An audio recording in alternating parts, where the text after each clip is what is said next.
Bonjour à toutes, bonjour à tous et bienvenue sur cette table ronde dans le cadre de notre événement Cap ou pas Cap, la semaine des dirigeants audacieux. Je suis ravie de vous avoir en cette belle matinée et de recevoir Marine et Isée. Marine et Isée, salut, merci d'être là. Salut Joséphine. Avant de vous donner la parole et puis de vous permettre de vous présenter, à tous les participants, n'hésitez pas à nous dire si vous nous entendez bien, si l'image et le son sont OK, et puis à nous en dire un peu plus sur votre activité. On a bien envie de savoir ce que vous faites avec nous aujourd'hui, et puis ça nous permettra peut-être aussi de déguiser un petit peu les exemples qui seront fournis par la suite. Voilà, vous avez le chat pour en parler.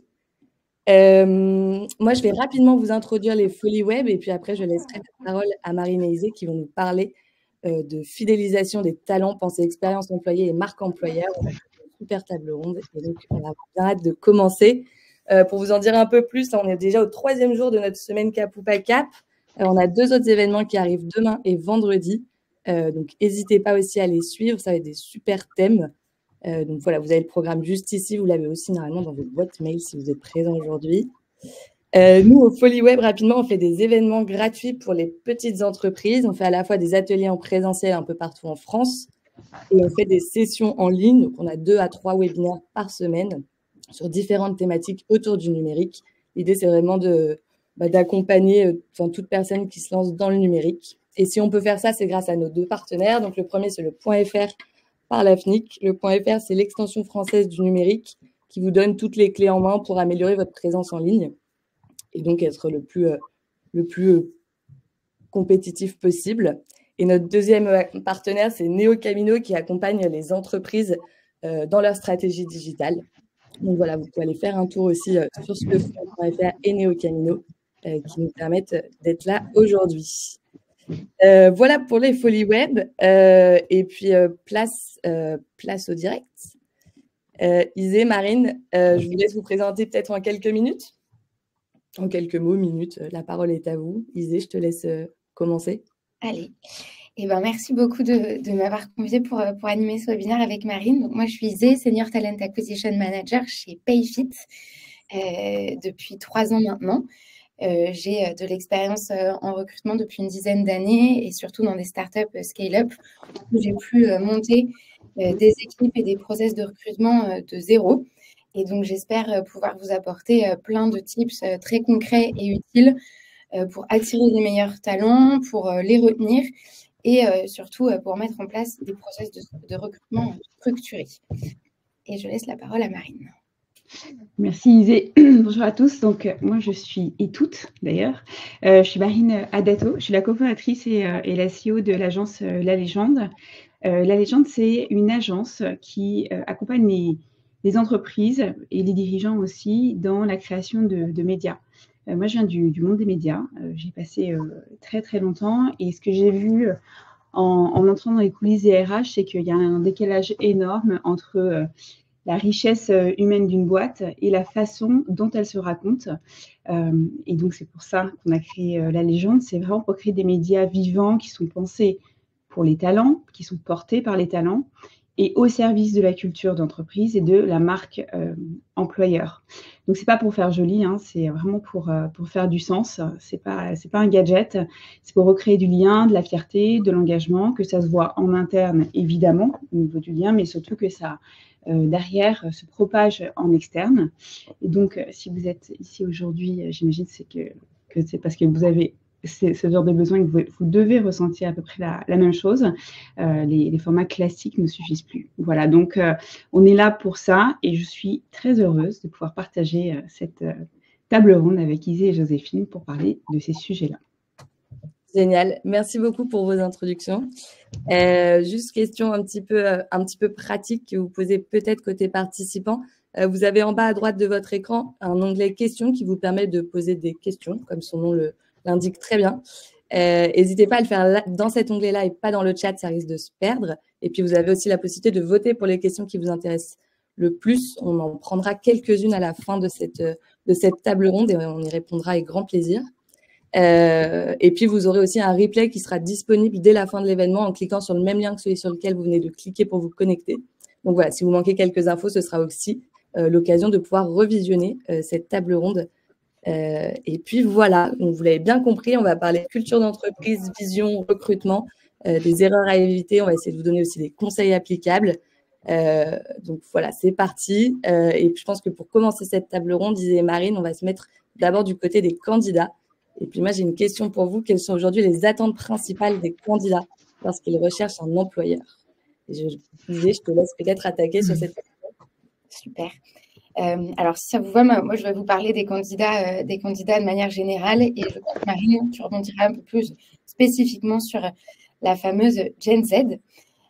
Nous, aujourd'hui, ce qu'on a constaté dans le recrutement, c'est que là où avant, on avait plus d'offres que de candidats et que du coup, on pouvait se permettre d'être très sélectif, de faire attendre des candidats, etc. Aujourd'hui, les choses ont changé. On est sur un marché de candidats. C'est-à-dire que les candidats ont le choix entre beaucoup d'offres, et du coup, c'est à nous, en tant qu'employeurs, de savoir faire la différence. Ce qui a également évolué depuis une dizaine d'années, c'est qu'avant, ce qui pouvait être recherché par les candidats, c'était le prestige, la réputation de l'entreprise. On allait chercher des gros noms, des gros groupes, parce que ça voulait dire stabilité, sécurité de l'emploi, donc CDI. Ça voulait dire aussi forcément des gros groupes, plus de moyens, donc plus d'avantages. Par exemple, je ne sais pas, une voiture, des mutuelles, une hiérarchie claire, des process établis. Aujourd'hui, c'est quelque chose qui, alors, n'a pas complètement changé non plus, parce qu'on va retrouver quelques points, notamment peut-être de la stabilité. Mais il y a quelque chose qui a beaucoup changé, c'est que c'est beaucoup plus axé sur l'équilibre et surtout la flexibilité entre la vie pro et la vie perso. Les sujets de bien-être, de santé mentale sont des sujets qui sont vraiment recherchés par les nouveaux candidats. Comment ils vont se rendre compte de ces sujets dans les entreprises? Alors, ils vont aller regarder des sites comme par exemple Glassdoor, où là, les employés vont pouvoir mettre des commentaires sur comment ça se passe en interne dans l'entreprise. C'est des sites qui sont des sites de review qui sont gratuits et donc du coup qui sont en général assez authentiques. Ce qu'on va rechercher aussi, ce qu'on va voir aussi, ce que les candidats recherchent, c'est beaucoup d'apprentissage. Donc très important de mettre en avant comment est-ce que vous allez développer en fait vos employés, comment est-ce que vous allez leur donner les moyens d'apprendre. Un management bienveillant également, là où avant c'était peut-être une hiérarchie claire avec DN+1, DN+2. Aujourd'hui, on cherche vraiment un management participatif, collaboratif, où en fait chaque employé va avoir la possibilité de donner son avis dans la stratégie de l'entreprise, mais également dans la manière dont il est managé. Donc beaucoup plus de quête de sens, d'alignement avec les valeurs d'une entreprise. Et aujourd'hui, là où vraiment le CDI, c'était un peu considéré comme le Graal il y a une dizaine d'années, une quinzaine d'années, aujourd'hui, il y a beaucoup plus de candidats qui font appel à des contrats courts, donc des CDD, des missions temporaires, mais également beaucoup de personnes qui se mettent en contrat freelance, des choses qui faisaient un peu peur à l'époque, mais voilà, aujourd'hui, plus du tout. Parce qu'au moins, ils peuvent changer plusieurs fois d'entreprise en peu de temps si jamais une structure ne leur plaît pas forcément. Et puis, ça leur permet aussi de faire quelque chose qui est très important. Je parlais tout à l'heure de flexibilité, vie pro, vie perso, bien-être, santé mentale. Le freelancing, c'est aussi des choses qui aident à faire des pauses dans des carrières. Donc, si à un moment, on a envie de changer de boîte ou d'aller voir un peu ailleurs, le freelancing a un contrat qui le permet. Donc, je pense qu'aujourd'hui, quand on doit faire un recrutement, on doit se poser la question de est-ce que c'est une mission longue ou pas, et se dire, OK, ne pas avoir peur de proposer des contrats un peu différents du CDI, et surtout mettre en avant, bien évidemment, les missions, parce que c'est le plus important, mais aussi comment on va développer ses employés, quelles sont nos méthodes de management, quel est l'équilibre vie pro, vie perso qu'on va pouvoir offrir. Et je pense que c'est encore plus important, Marine, sur la Gen Z. Oui, je te rejoins évidemment sur tout ce que tu viens de dire. Sur la Gen Z, en effet, on se rend compte qu'il y a quelque chose, mais c'est parce qu'ils sont aussi nés avec les réseaux sociaux et ils ont vu leurs parents, enfin moi, ceux avec lesquels j'échange me disent, on a vu nos parents souffrir et on s'est rendu compte qu'il y avait une autre voie. Et en fait, ce principe d'autre voie et d'avoir le droit de l'explorer, ça change tout pour eux. Alors, en effet, il y a une quête de sens. En effet, ils ont beaucoup moins peur aujourd'hui d'aller vers du freelancing. Mais leur besoin premier, c'est de se dire, le matin, je vais bosser parce que ça a du sens. Et je vais avoir des relations saines avec mes pairs, avec mes managers, mais je vais avoir une utilité, en tout cas. Et hier, c'est marrant parce que j'ai échangé avec une personne qui bossait dans une boîte de prod, donc boîte de prod parisienne à l'ancienne, hein, vraiment avec des dirigeants qui pensent qu'on fait la queue devant la porte pour venir bosser chez eux. Là, ils avaient du mal à recruter.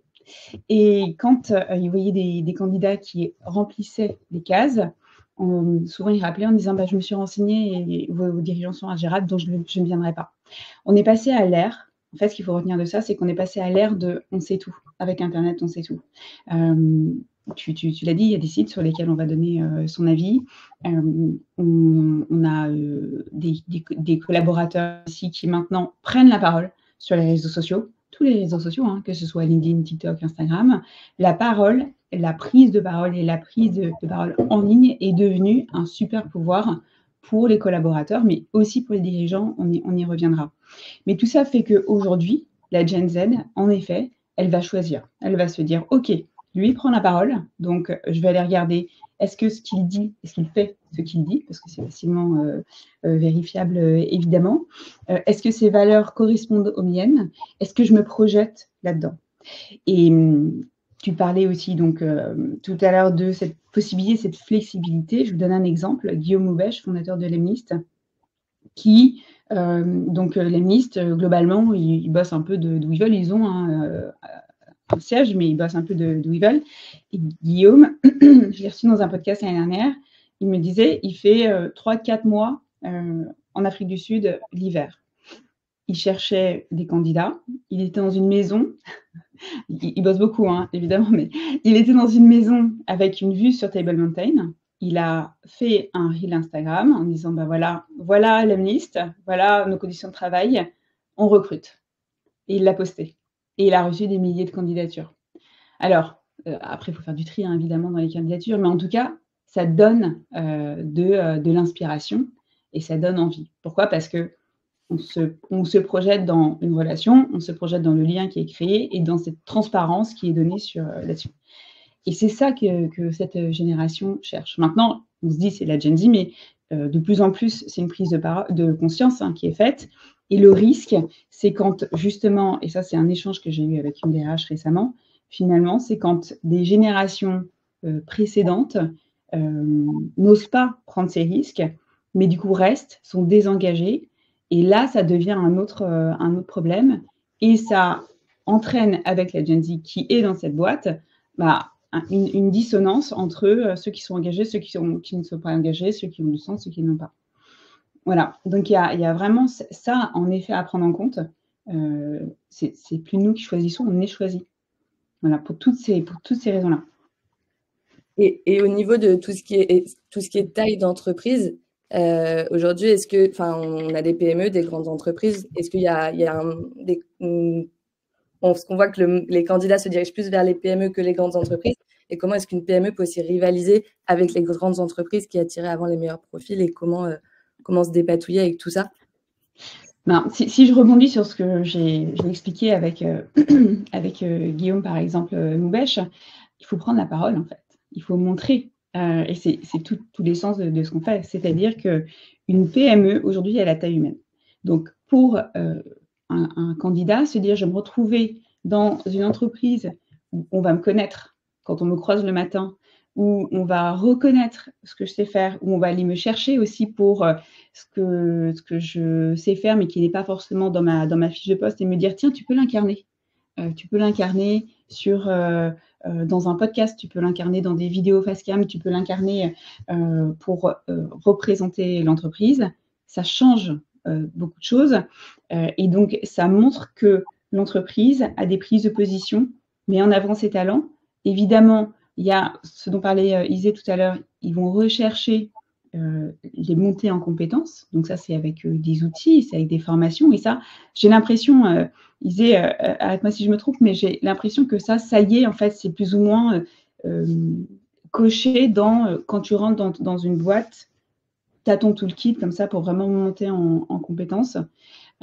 Et à côté de ça, c'est dire, regarde, on sait que tu es talentueux, que tu vas répondre et que tu vas nous aider, que tu fais partie de ce projet collectif. Et nous, on va t'aider aussi à rayonner. Et en fait, ce rayonnement externe, il attire les autres. Parce qu'on se dit, tiens, je vais pouvoir accéder aussi à ça. Et donc, il y a un acte aussi pour les PME qui est hyper important et très généreux de se dire, plus je fais monter mes collaborateurs en visibilité, plus je vais attirer d'autres talents et ne pas se dire, si j'augmente leur visibilité, tiens, ils vont se faire chasser, ils vont partir. Vous voyez, en fait, c'est se dire qu'à un moment donné, c'est un investissement sur les collaborateurs et sur leur image qui attirera d'autres collaborateurs. Et ça, pour les PME, c'est une vraie opportunité.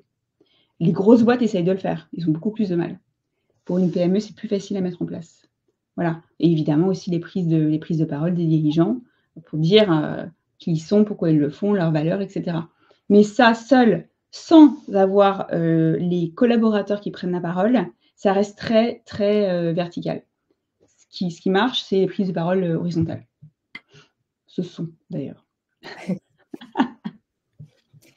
Et peut-être pour compléter ce que dit Marine, donc ce que je disais tout à l'heure, c'est que là où avant des grosses boîtes, ça pouvait faire un peu rêver parce que ça invoquait la stabilité. Aujourd'hui, c'est moins ce qui est recherché. Quand on pense petite boîte, on pense forcément des rôles qui sont peut-être moins définis, et donc la possibilité de toucher à plein de choses. Alors ça ne veut pas dire qu'il faut tomber dans le travers de se dire on est un couteau suisse, on doit tout faire et du coup on a des fiches de poste à rallonge et des journées à rallonge. Non, mais c'est la possibilité du coup de se dire si je commence sur un poste précis et qu'il y a quelque chose qui m'intéresse, comme cette petite structure, ça va apporter suffisamment de flexibilité pour que j'aille toucher un peu, je ne sais pas, si je suis commerciale, la fonction financière, si je suis en recrutement, la fonction RH, etc.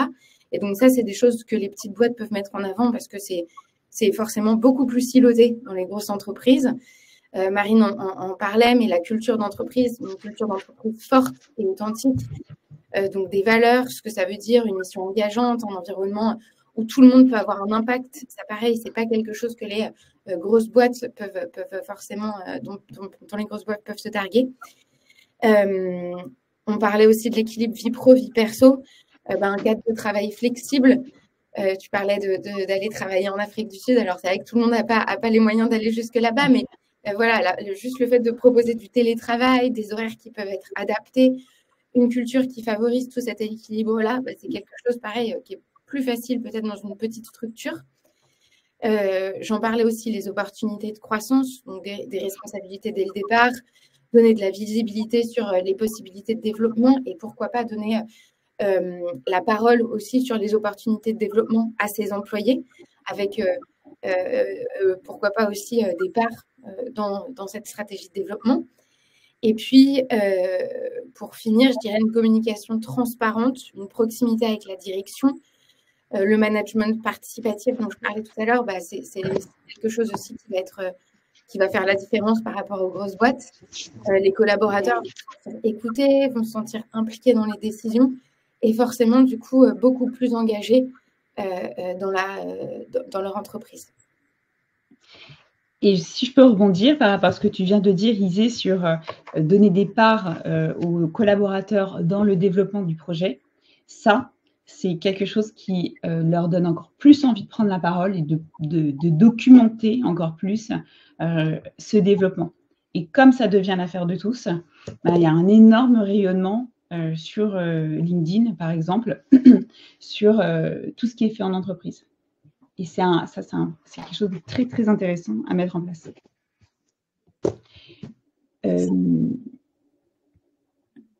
Et oui, pardon, je voulais parler de Guillaume Mouvèche maintenant, mais en fait, j'en ai parlé avant. Il y a ça. Autre chose que je voulais dire, c'est que, en fait, l'idée, c'est pas de vendre du rêve sur les réseaux sociaux, parce qu'on a beaucoup vu ça dans les podcasts, tous ces podcasts d'entrepreneurs, etc. On dit, moi, j'ai mes valeurs, je les accroche au mur, etc. C'est vraiment le principe de dire, je dis ce que je fais, je fais ce que je dis. qui va faire la différence, en tout cas dans les prises de parole. Et aussi tout qui va être mis en place pour servir le propos de la vision à travers les collaborateurs. Donc, si je vous donne un exemple, créer un podcast qui va servir une vision, qui va expliquer pourquoi on le fait, comment on y va, qui va inviter des collaborateurs à y participer, mais aussi des clients, des partenaires, des experts du secteur, et avoir des conversations comme ça autour d'une vision qui est partagée et une sorte de mouvement, et ben ça va faire toute la différence. Et ça, c'est facile à mettre en place. Enfin, c'est facile à mettre en place, soit si on sait le faire, soit si on est accompagné. Mais en tout cas, embarquer comme ça des collaborateurs dans ces sujets-là, dans ces formats-là, c'est assez simple à mettre en place. Et derrière, c'est un aimant. C'est vraiment un aimant à talent. Donc ça, c'est assez facile à mettre en place. C'est plus efficace qu'un baby-foot, par exemple. Et puis l'importance d'engager aussi du coup toutes les parties prenantes, comme tu le disais. Oui, très important, très important.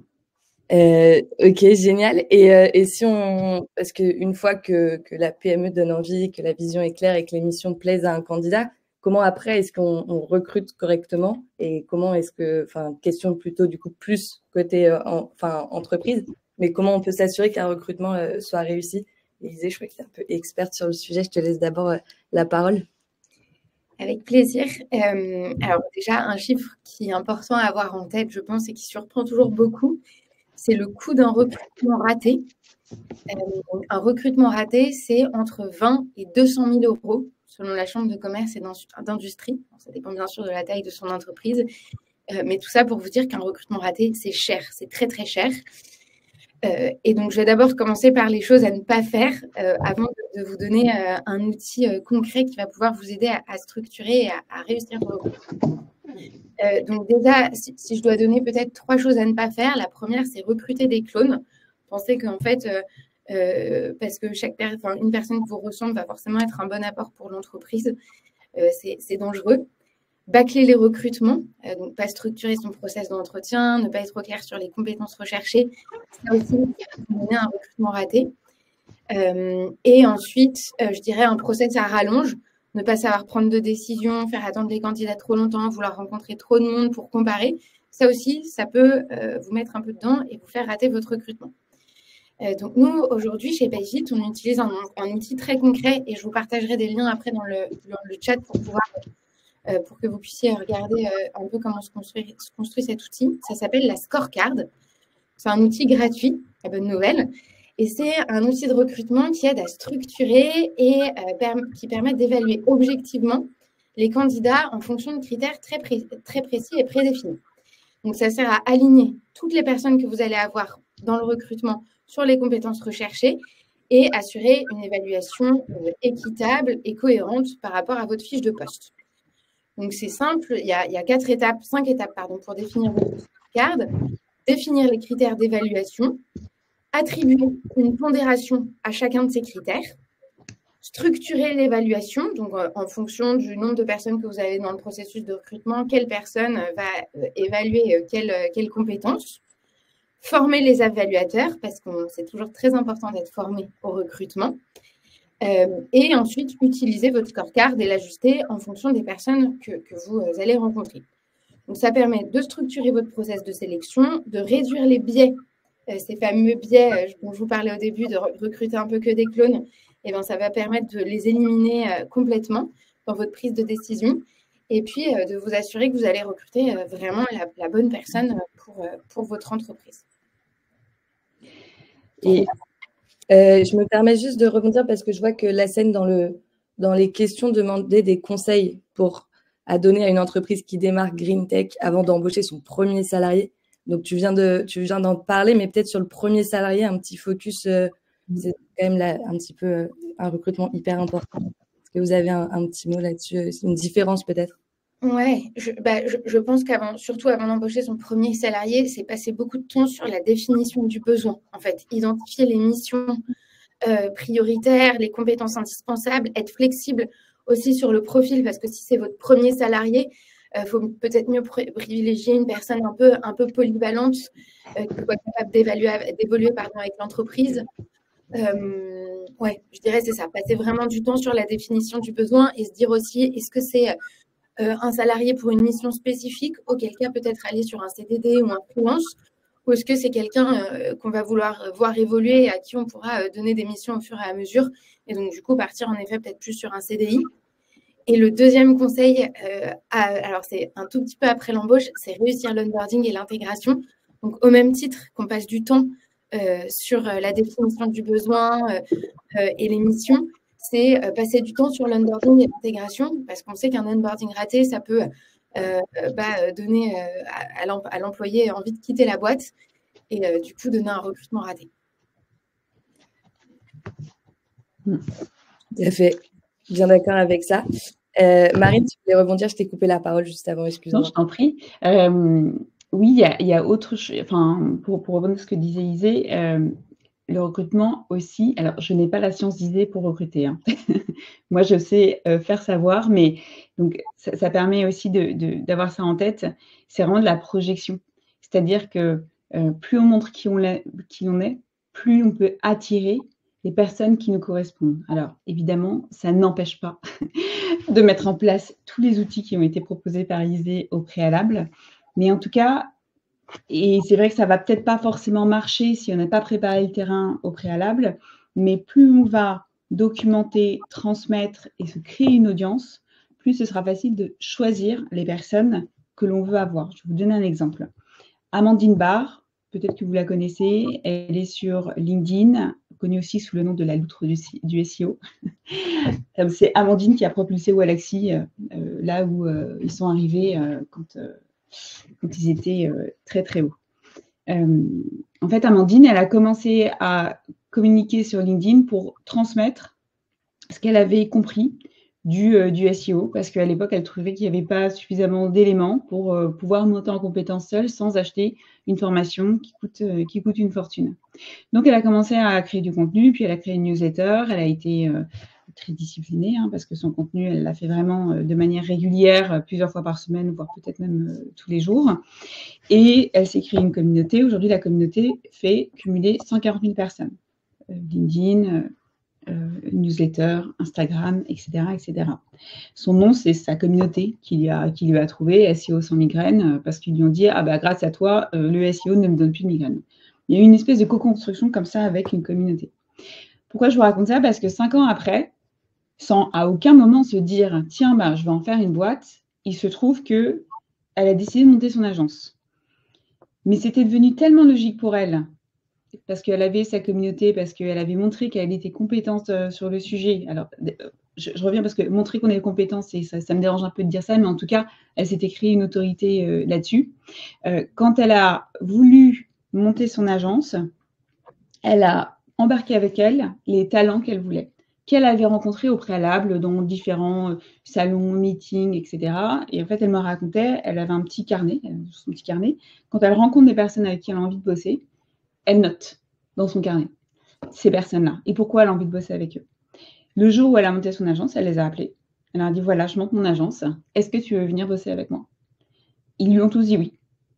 Et c'était des profils, pas forcément des profils juniors, hein, plein de profils différents, des profils qui soit avaient décidé de monter des business et ont dit, bah, ok, moi je mets ça en pause parce que j'ai envie de bosser avec toi, ou alors des personnes qui étaient déjà en poste, ou des freelances. Mais en tout cas, en très peu de temps, elle s'est montée son équipe de rêve. Pourquoi? Parce qu'elle a communiqué, elle a montré qui elle était, sans mentir, hein, de manière très authentique. Hein. Elle dit, moi, je suis hypersensible. Moi, je déteste les gens qui vont donner des mots hyper compliqués pour montrer ce qu'ils font et pour se donner une autorité là-dessus, etc. Donc, elle a été extrêmement transparente. Et le jour où elle a monté son business, eh ben, elle a juste eu à passer quelques coups de téléphone et les gens sont venus. Et en fait, ça, c'est hyper intéressant parce que c'est se dire que plus on va documenter, plus on va montrer ce que l'on veut, ce que l'on porte, ses valeurs, où on veut aller, etc., plus on embarque du monde. Mais on embarque les gens qu'on a envie d'embarquer. Et donc, c'est plus simple. derrière, de pouvoir recruter des talents. Alors, si on commence juste son business et qu'on n'a pas préparé le terrain avant, c'est moins simple, évidemment. Mais si je reprends le cas de Guillaume Houbèche, lui, il a commencé, il n'avait rien, il avait 0 balles, hein, donc il a commencé à créer du contenu et il a commencé aussi à embarquer des gens comme ça. Donc, vraiment, prendre la parole, montrer qui l'on est de manière très sincère, ça attire à nous les personnes que l'on veut attirer. Il ne faut pas tomber dans l'écueil de « je veux prendre la parole par ego », ça n'a aucune utilité, je veux prendre la parole pour attirer à moi les bonnes personnes. Ça, c'est important de l'avoir en tête. Mais après, il y a aussi tout un sujet, une fois qu'on a ces bonnes personnes, c'est comment les garder. Exactement. Et comment continuer à véhiculer aussi ces valeurs-là qu'on a mises en place et qu'on fait que les personnes venaient au départ. Et je crois que ça peut nous amener sur une autre question, qui était justement les méthodes pour mesurer et ajuster en continu l'expérience employée et faire en sorte que ce soit pérenne aussi au sein de la boîte. Bien preneuse de vos retours et vos avis là-dessus. Si Isée, tu veux démarrer? Oui, alors je vais parler de ce que je connais, de ce que nous, on a mis en place chez PayFit et des choses qui peuvent se répliquer, je pense, parce que gratuites. Déjà, un outil très simple pour mesurer la satisfaction de vos employés, c'est une enquête de satisfaction interne, anonyme ou pas. Nous, on a décidé de la rendre anonyme pour libérer au maximum la parole. Et donc, on en fait une tous les 6 mois. Et en fonction des résultats, ce qu'on fait, c'est qu'on organise des groupes de travail sur les questions ayant obtenu des mauvaises notes. Et en général, on essaye de faire en sorte d'avoir des plans d'action à 3 mois sur ces questions-là, avec des actions très concrètes. Et on communique sur les actions très concrètes qu'on va faire. Et 3 ou 6 mois après, on va mesurer via une nouvelle enquête de satisfaction si les actions qu'on a mises en place sur les mauvaises notes qu'on a eues précédemment ont fonctionné. Donc ça, c'est concret, c'est gratuit, c'est facile à mettre en place. Ensuite, nous, ce qu'on a fait aussi chez PayFit pour, on va dire, faire en sorte que les employés se sentent bien, c'est qu'on a créé, et c'est à l'initiative des employés, des ERG, donc des Enterprise Resource Group. Et donc moi, par exemple, je fais partie de l'ERG Women at PayFit. Donc, c'est un groupe où, en fait, on est une équipe de 4 personnes, mais on a une grande communauté dans l'entreprise où on va mettre en place, on a 3 piliers. On va mettre en place du mentoring pour les femmes. On va mettre en place des programmes de parrainage pour des retours de congés parentaux. Et on va mettre en place des événements autour des femmes dans la tech, du networking, etc. Et en fait, ça, pareil, c'est quelque chose de gratuit, de très concret, qui a été mis en place par des employés pour des employés, mais qui permet peut-être à certaines minorités de se retrouver, de faciliter les échanges entre certaines personnes, et puis d'avoir un side project en fait qui peut donner du sens. Marine en parlait tout à l'heure, ce fameux sens qui est recherché par les nouvelles générations, de retrouver un peu cette partie sens dans une entreprise. Donner de la place aux collaborateurs et leur apporter aussi quelque chose en plus. Moi, j'ai une petite question, parce que du coup, vous êtes basé dans plusieurs endroits, Isée. Est-ce que ça concerne tous vos pôles? Enfin, est-ce que c'est à l'échelle entière de PayFit ou c'est par localisation? Ouais, complètement. C'est à l'échelle entière de PayFit. On fait en sorte d'avoir des événements en anglais qui sont inclusifs pour tout le monde. Et parfois, on a des petites actions locales, mais voilà, ça reste épisodique. Sinon, c'est surtout pour toute la boîte. Et on essaye de faire en sorte qu'à chaque fois, tout le monde soit le plus représenté possible pour que les employés se sentent impliqués dans ce genre d'initiative. Trop bien. Génial. Et donc, impliquer les collaborateurs et puis aussi leur donner la parole. Et ça, je crois qu'on n'a pas meilleure experte que Marine pour nous parler de le collaborateur. Merci Joséphine. Il y a plein de choses qui résonnent, Isée, dans ce que tu viens de dire. Alors, en effet, donner la parole aux collaborateurs, les écouter, donc c'est ce que vous faites. Et après, il y a le faire savoir naturellement qui va faire qu'ils vont incarner, ils vont devenir des ambassadeurs aussi. Et la co-construction. Tu as parlé co-construction, c'était hyper intéressant sur les ERG. Et tu vois, si je rebondis là, par exemple, sur l'ERG dont tu fais partie, sur les femmes dans l'entreprise, les femmes dans la tech, les retours de congé mat, etc. Aujourd'hui, on a toutes besoin de trouver des infos là-dessus. Combien de fois tu rentres de congé mat, tu tapes sur Google, alors je rentre de congé mat, qu'est-ce qui va se passer dans la vie de mon entreprise? Ok. Bah, demain, il y a un podcast vidéo, par exemple, ou une émission qui est incarnée, qui est portée par les femmes de PayFit sur ça, sur ce qui a été mis en place chez PayFit. Sur, évidemment, il faut aller plus loin parce que l'idée, c'est pas non plus que ce soit un énorme truc bande-annonce promotionnelle, mais de dire, voilà, une femme, quand elle rentre de congé mat, voilà comment elle est. Voilà ses besoins, sa charge mentale, etc., etc. Comment est-ce qu'on peut l'aider? Et finalement, faire de ça un contenu qui va être d'utilité publique grâce à PayFit, grâce aux femmes de PayFit. Ça fait toute la différence parce que ça montre qu'en effet, on prend en compte les besoins des collaboratrices, mais aussi sur d'autres sujets, sur des collaborateurs chez PayFit. On montre qu'il y a des solutions. Donc, on apporte des solutions à des femmes. Et donc, une femme demain qui rentre de congé mat, qui n'a pas du tout envie d'y retourner, qui cherche ça, qui tombe sur un podcast vidéo comme ça et qui se dit, mais évidemment, c'est comme ça qu'il faut réagir, c'est dans un environnement comme ça que j'ai envie d'évoluer, etc. Qu'est-ce qu'elle va faire? Isée, elle va t'envoyer un mail. Isée, bonjour, je postule. Enfin, tu vois? J'espère. Voilà. Mais ça, en fait, c'est tout le principe de ces médias qui, à l'origine, sont des initiatives des collaboratrices et qui sont transformées derrière et qui deviennent des outils pour chacun, chacune. Ça change tout. Plutôt que, on était à la Galette des Rois, le dirigeant a dit « Ah, c'est super, voilà notre vision. » On adore la Galette des Rois, hein, mais on adore, voilà la vision, etc., etc. Ok, mais on est à côté de la vision. Quand on a une idée, quand l'entreprise nous permet d'avoir des side projects, mais qui deviennent finalement aussi des pierres angulaires de l'entreprise, là, ça devient hyper fort. Et c'est comme ça, en fait, on reparlait tout à l'heure de la PME, comment est-ce que la PME peut concurrencer une grosse boîte. La PME, demain, si elle se dit, moi, les femmes qui rentrent de congé mat ou les femmes dans la tech, j'ai envie de les valoriser, mais j'ai envie que ça dépasse ma boîte et j'ai envie que ça devienne un mouvement, c'est possible. Et c'est ça qui fait la différence. Donc, ce n'est pas créer une prise de parole uniquement pour l'interne, c'est déjà très bien de le faire. Mais quand ça dépasse ça, quand ça dépasse ces frontières-là et que ça devient un outil pour tout le monde, là, on a vraiment gagné quelque chose et on se positionne d'un point de vue ressources humaines sur... on change de dimension, en fait, quand on fait ça. Donc, évidemment, rayonner en interne, en tout cas, faire monter ces personnes-là, les aider aussi, parce qu'on a très peur de prendre la parole quand on est en entreprise. On a très peur d'être jugé. On va se dire, oh là là, attends, mais là, dans le plateau d'à côté, j'ai bafouillé, il va dire que, etc. C'est pas grave. Et puis, c'est rare, en fait, c'est rarement ça qui se passe. Mais il y a ce côté-là aussi de se dire, il y a plein de bonnes idées, il y a plein de talents. Les introvertis, par exemple, les introvertis n'osent jamais prendre la parole. Pourtant, les introvertis ont souvent beaucoup de choses à dire et beaucoup de talents aussi à partager.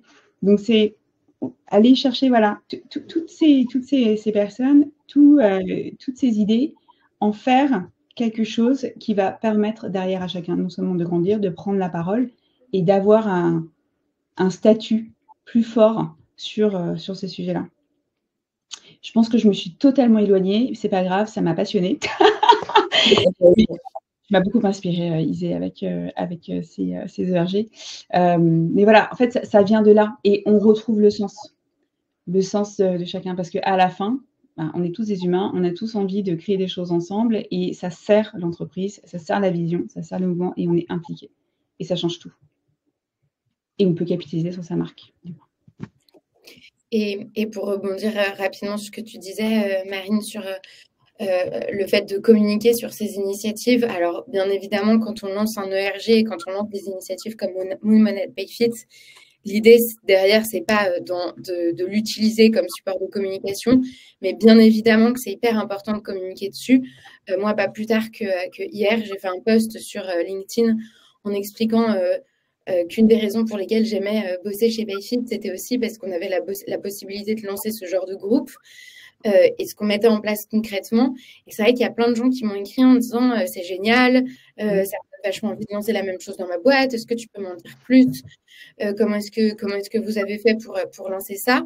Et donc au-delà bien évidemment juste donner des conseils, c'est aussi un élément de marque employeur. Encore une fois, c'est quelque chose de gratuit, c'est quelque chose de facile à développer, et ça donne envie en fait à d'autres personnes de mettre la même chose en place chez eux, mais aussi potentiellement de venir bosser chez nous. Et même si ce n'est pas l'objectif premier, ça reste quand même un message très, très fort. Et je rebondis. Et tu vois, tu l'as fait toi de manière naturelle parce que tu es fier de ça et parce qu'on te donne la possibilité de le faire. Et c'est très différent des entreprises qui vont te dire « ce serait bien d'utiliser votre LinkedIn pour promouvoir nos produits et nos actus ». Ça n'a rien à voir. Toi, tu l'as fait vraiment parce que tu en avais envie, tu vois. Et ça change tout, ça encore. C'est vachement important. Trop bien. Un dernier rebond, Isée? Non, je suis complètement d'accord avec tout ce que Marine a dit. Je suis d'accord avec vous aussi. Merci beaucoup pour ces échanges. Et on va peut-être pouvoir passer aux questions-réponses. J'ai vu qu'il y en avait quelques-unes. Avant ça, moi, je vous partage le lien vers l'enquête de satisfaction. Je vous invite à y répondre, chers participants et participantes. C'est notre première édition de Cap ou pas Cap. On est très preneurs de vos retours, de ce que vous avez aimé, peut-être moins aimé. Donc voilà, si vous pouvez y prendre quelques minutes pour y répondre maintenant ou après, ce serait super. Et puis, on va pouvoir passer aux questions. Isée, Marine, je vous remercie dès maintenant pour vos prises de parole. C'était super intéressant. Personnellement, j'ai appris plein de choses et j'étais ravie de ça. Et je vais côté questions, mais je crois qu'il y a un petit rebond qui a été demandé par Virginie en cours de route. Et c'était sur ce que tu disais, Isée, sur le fait de ne pas recruter des clones. Pourquoi les clones ne sont-ils pas des bons plans? Ouais. Bonne question, Virginie. Alors, aujourd'hui, on conseille de ne pas recruter des clones pour plusieurs raisons. La première, c'est un manque de diversité et d'innovation. L'idée de recruter des profils variés, ça apporte des perspectives différentes, ça favorise la créativité, alors qu'un groupe homogène, ça risque de limiter un peu la remise en question et l'évolution des idées. Le deuxième, c'est un risque de biais et d'auto-validation. Recruter des personnes qui nous ressemblent, ça va renforcer des biais inconscients et ça peut conduire à des décisions basées sur l'affinité plutôt que vraiment sur des compétences réelles. Ensuite, je dirais qu'il y a une vraie difficulté d'adaptation et de résilience. Une équipe diversifiée, elle est plus agile face au changement, elle est plus agile face aux défis. Les complémentarités de compétences, ça permet de mieux gérer des crises et des imprévus. C'est un peu comme si tous les employés travaillent au même endroit et qu'il y a un problème à cet endroit, et du coup, il n'y a plus personne qui peut venir travailler. Mais si on a deux locaux, et forcément, s'il y en a un qui a un problème, l'autre pourra continuer toujours à travailler. C'est un petit peu pareil dans des équipes hétérogènes. Et ensuite, la dernière, c'est que c'est un frein à la croissance et à l'expansion. Une entreprise qui recrute toujours les mêmes types de profils peut avoir du mal à évoluer. Et l'ouverture à des talents un peu différents permet d'attirer un éventail beaucoup plus large de clients et de partenaires. Très clair. Intéressant. Il y a une question d'Emmanuel qui nous demande que dire des talents des seniors de plus de 55 ans. Je pense que c'est un sujet. Au même titre que alors, je pense que c'est nécessaire d'avoir plein de sortes de diversités différentes dans une équipe. Ça peut être par la seniorité, ça peut être par les origines, ça peut être par le background scolaire. Donc, pour moi, au même titre que n'importe quel employé, c'est important d'avoir des personnes seniors dans sa boîte, c'est sûr. Et peut-être, Marine, sur ce sujet, mais est-ce que c'est plus une entreprise est diverse, que c'est beaucoup plus d'entreprises, est-ce que c'est plus compliqué de fédérer ou au contraire, c'est d'autant plus simple? Non, c'est beaucoup plus simple de fédérer parce que ça crée en fait une vraie richesse dans les prises dans les conversations. Je vais vous donner un exemple. Moi, je travaille avec Leroy Merlin. On leur a créé un talk qui s'appelle le Cappuccino. Et le principe, c'était de pouvoir donner. Vous avez le jeu de mots, Cappuccino, pour l'innovation. Inno comme innovation. Et en fait, l'idée, c'était de diffuser l'esprit d'innover dans l'entreprise. Leroy Merlin, ils sont 30 000 personnes, 30 000 collaborateurs, dont, je crois, plus de 90% dans les magasins. Et donc, c'est un talk, c'est un peu comme un petit quotidien. C'est porté par le pôle innovation, la directrice de l'innovation et son équipe. Et on va systématiquement faire des micro-trottoirs en magasin et au siège dans tous les services pour leur demander leurs avis, leur vision sur le sujet qu'on va traiter. C'est des sujets qui vont être de l'IA, par exemple, mais ça peut être aussi sur les enjeux du réchauffement climatique à l'ère de la COP21, etc., etc. Cette pluralité, en fait, de visions et d'idées et d'avis donne énormément de richesse aux propos que l'on va développer dans l'émission. Donc, en effet, plus on a une pluralité, plus ce que tu expliquais tout à l'heure, Isée, plus on a une capacité aussi de résilience et d'innovation, et plus on arrive à mieux on arrive à prendre la parole. Parce que quelqu'un qui est plus senior aura aussi plus de distance par rapport au jugement, par exemple. Il dira, non mais attends, c'est bon, tu as une super idée, vas-y, écris dessus. En fait, au pire, qu'est-ce qui va se passer? Les gens qui ne sont pas d'accord diront qu'ils ne sont pas d'accord. Ok, on a le droit de ne pas être d'accord. Au mieux, tu vas aider quelqu'un. Et d'ailleurs, c'est même plus qu'au mieux. Et tu vas aider quelqu'un. Et toi, ça va aussi te permettre de te valoriser. Donc, cette capacité, en fait, de pouvoir échanger avec des profils différents, de prendre des distances selon l'âge que l'on a, le vécu, l'expérience, etc., c'est très riche. Et donc, ça permet de créer des meilleurs formats, si on est sur la création de formats, des meilleures conversations et d'avoir beaucoup plus de points de vue. Ça, c'est important. Plutôt que d'avoir quelque chose de très linéaire qui va être finalement partial et pas très sympa à regarder. Bon, plus lisse. Lisse, voilà. Merci pour ta réponse. On a une question sur le rapport un petit peu pote-employé. Est-ce qu'un patron old school peut devenir pote avec ses salariés de la Gen Z? Quelles sont leurs attentes relationnelles vis-à-vis de la hiérarchie? Je pense que c'est aussi quelque chose qui est assez intéressant. J'adore cette question. Un petit peu les limites aussi de... Ouais, tu peux répondre si tu veux, Marine.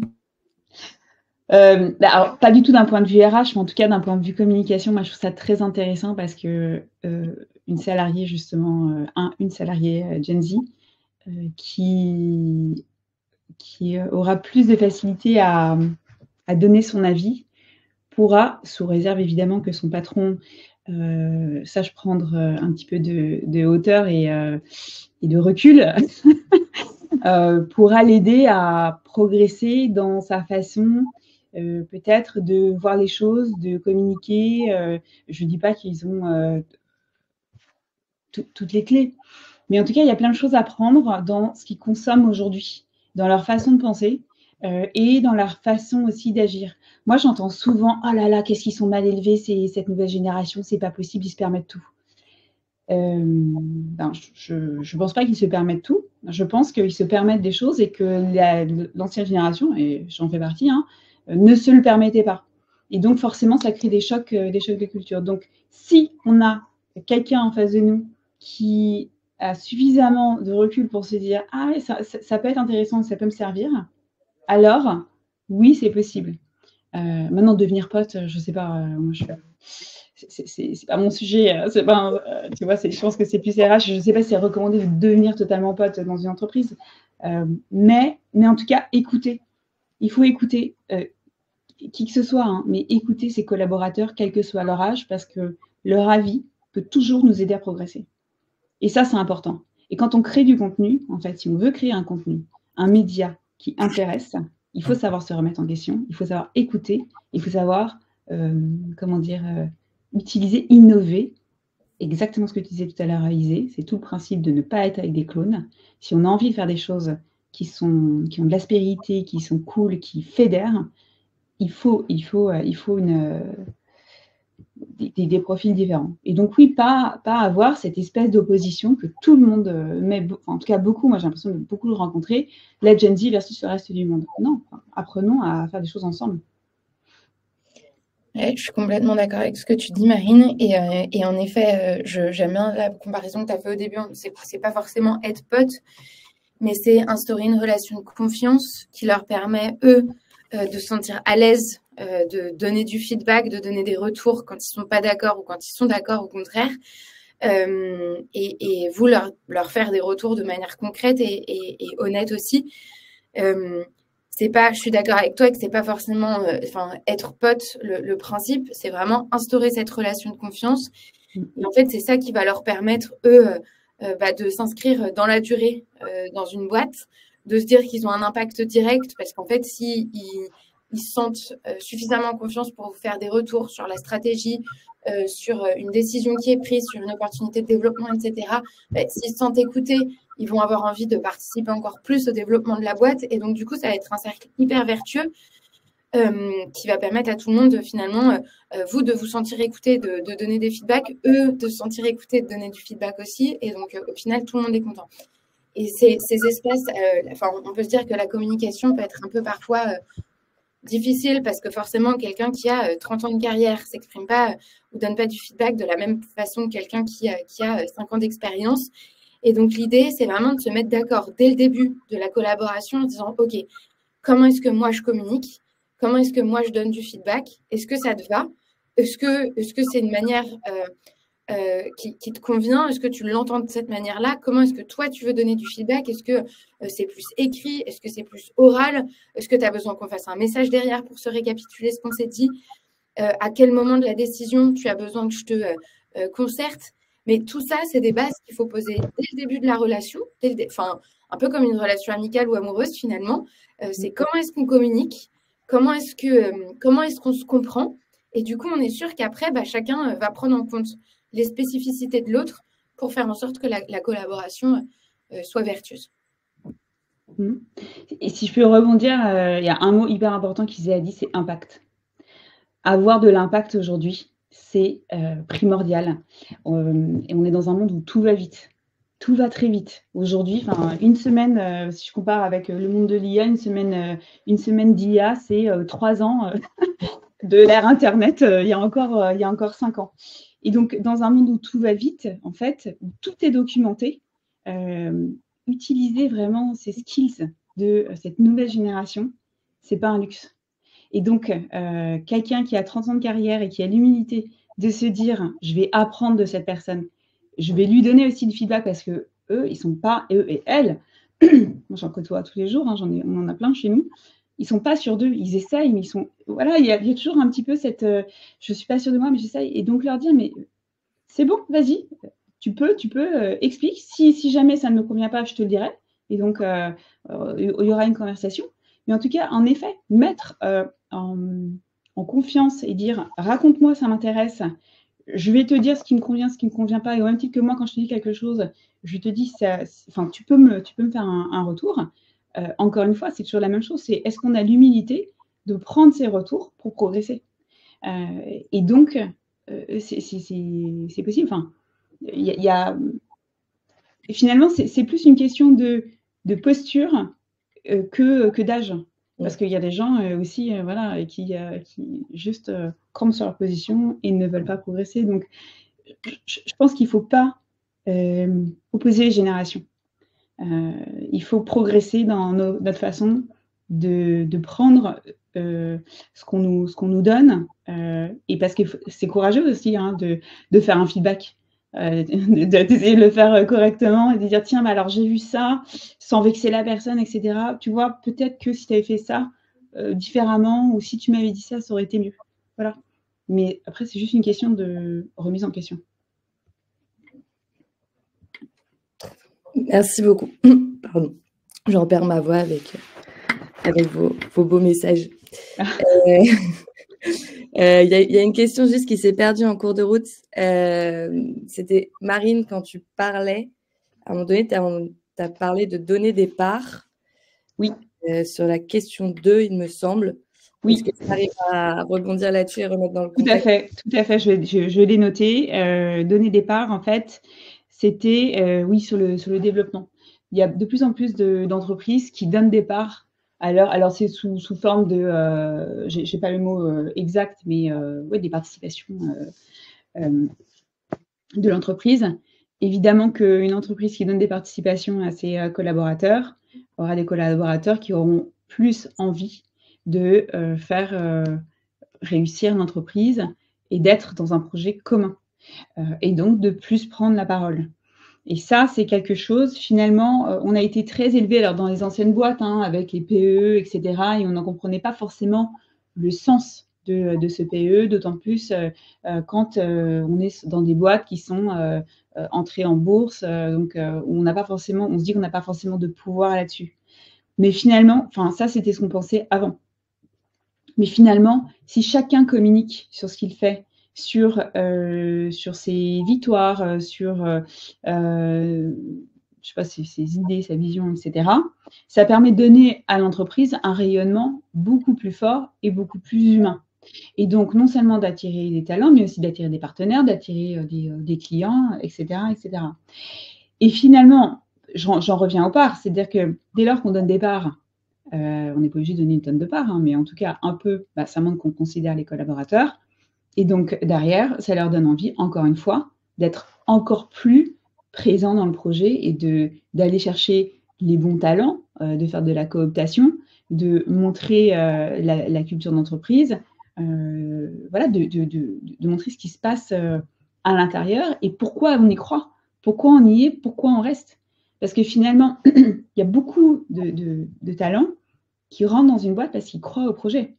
Et donc, si on leur donne derrière, si le projet a les moyens, parce que parfois aussi, dans des nouvelles entreprises, on n'a pas forcément les moyens financiers, ça ne marche pas tout de suite, ou voilà, où il y a des trucs qui ne fonctionnent pas. Mais en tout cas, quand tout fonctionne, quand la gouvernance est bonne, quand c'est bien dirigé et qu'on a des talents qui sont impliqués et qui, du coup, communiquent, ça aide. Ça aide beaucoup, parce que ça attire. Et combien de fois j'ai vu, justement, des personnes qui se sont créées des grosses audiences sur LinkedIn, et les clients viennent et disent, moi, je veux bosser avec cette personne, parce que j'adore ce qu'elle écrit, parce que j'adore ses vidéos, parce que j'adore ce qu'elle renvoie. Et c'est pour elle que je viens. Ça, c'est fort. Isée, tu as partagé un lien pour revenir sur les parts dont parlait Marine, je crois, dans le chat. Oui, j'ai partagé. Alors, nous chez PayFit, de manière générale, dans les startups, on parle beaucoup de BSPCE.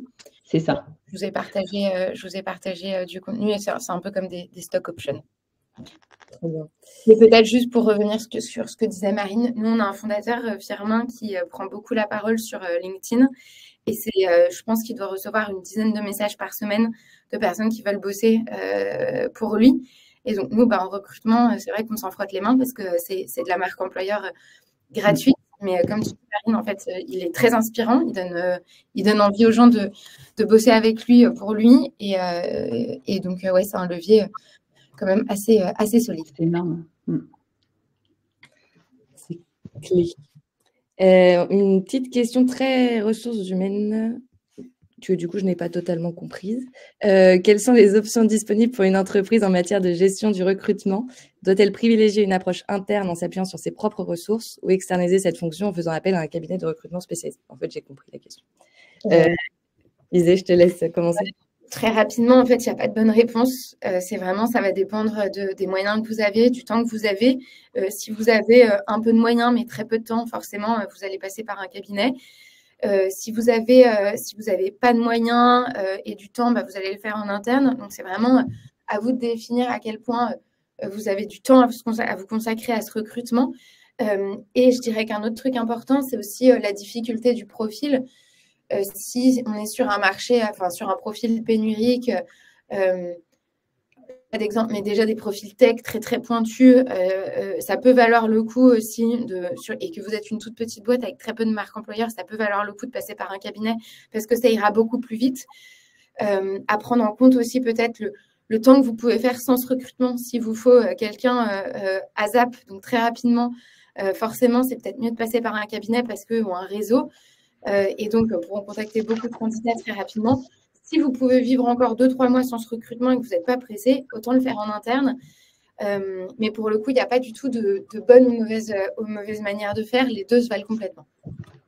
Pardon pour cette réponse assez suisse. Mais très clair.